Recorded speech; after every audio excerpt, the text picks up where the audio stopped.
L'union fait la force, partie 2.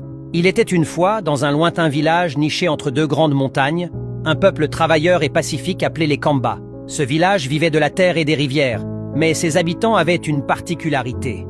Chacun ne vivait que pour soi, uniquement pour sa propre famille. On ne s'entraidait jamais, même en cas de besoin. De l'autre côté de la rivière vivait un autre peuple, les Zambés. Eux, au contraire, faisaient tout ensemble. Ils cultivaient les champs à plusieurs, construisaient les maisons main dans la main et partageaient le peu qu'ils possédaient. Un jour, une grande sécheresse frappa la région. Les sources des Kamba se tarirent, les cultures moururent et la faim s'installa. Le chef du village, vieux et affaibli, convoqua les anciens. « Si cette situation continue, notre peuple disparaîtra », dit-il gravement. Mais personne ne voulut partager ce qu'il lui restait. Chacun gardait jalousement ses maigres provisions pour sa propre maison. Pendant ce temps, les Zambés, eux aussi frappés par la sécheresse, avaient uni leurs forces. Ils creusèrent un puits profond, bâtirent un barrage pour stocker l'eau et organisèrent la distribution équitable de leurs récoltes. Ensemble, ils tinrent bon. Un jeune garçon du village Kamba, nommé Agno, n'en pouvait plus de voir les enfants pleurer de faim et les anciens tomber d'épuisement.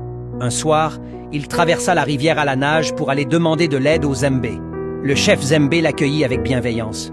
« Pourquoi viens-tu seul ?» demanda-t-il. « Chez nous, chacun ne pense qu'à lui » répondit Agno, les yeux embués. « Moi, je crois qu'on peut survivre si on s'aide. » Touchés par sa bravoure, les Zambés lui donnèrent des semences, de l'eau et même quelques vivres.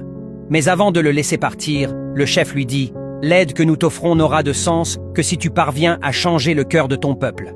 Apprends-leur l'entraide, sinon rien ne changera. » Agno revint au village avec les provisions. Les habitants, surpris, l'acclamèrent. Mais lorsqu'il leur expliqua que le vrai secret, c'était l'union, certains se moquèrent, d'autres l'ignorèrent. Alors, il décida d'agir. Avec quelques jeunes qui partagèrent sa vision, il se mit à cultiver les champs des anciens, à réparer les cases abîmées, à distribuer l'eau équitablement. Petit à petit, les cœurs changèrent. On vit des voisins s'aider, des familles s'unir. L'année suivante, les Kamba traversèrent tous ensemble la rivière pour remercier les Zambés. Ensemble, ils construisirent un grand pont entre les deux villages, qu'ils appelèrent le pont des cœurs unis. Et depuis ce jour, dans cette région, un proverbe est né.